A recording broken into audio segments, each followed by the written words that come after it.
Ako si John Lemuel F. Tibe, 27 years old. Bali, freelancer ako. And at the same time, digital partner ng OVI. Nitong August 3, Wednesday, pagtawid ko sa pedestrian, bandang gitna na ako, nagulat na lang ako, biglang may nag-counterflow. Ayun, nasalpok ako. Tumumba ako, tapos, kaya-kaya ko pa naman siyang tumayo. Tumayo ako, pagkatayo ko, punta ako sa gilid. Then nakita ko yung driver ng nakabangga sa akin na van. Medyo kasi parang hindi niya rin kaya sagutin yung expenses kung sakaling tutulungan niya ako. No? Pero nakakatuwa ding isipin kasi tinulungan niya akong dalhin sa ospital.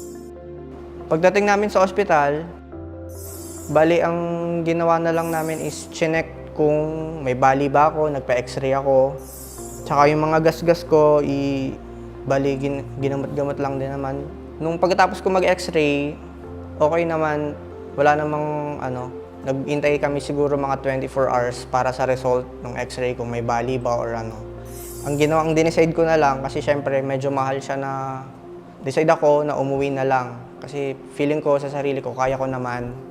At yung mga gasgas, ininuman na lang din niresetahan. After 3 days, sabi sa akin ng doktor, bantay-bantayan na lang daw din siguro kasi kung sakali kung may masakit pa ganon, CT scan. Which is thank you naman dahil wala din namang sumakit. Ayun. Si mama ko, nasabi niya sa akin na may insurance na OVI. Nag-inquire ako kung paano bang gagawin. Ganito, nag-email ako sa OVI. Tapos nag-comply na rin ako. Then ito na. Nakuha ko na. Ang cheque na mga nagastos ko.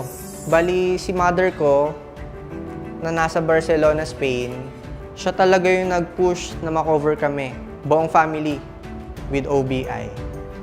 Kaya nito, nagpapasalamat ako sa OVI kasi lahat ng expenses ko sa ospital, sa mga gamot, bali na-reimburse ko lahat. Kaya ganito na lang din talaga ka-importante kapag insured ka.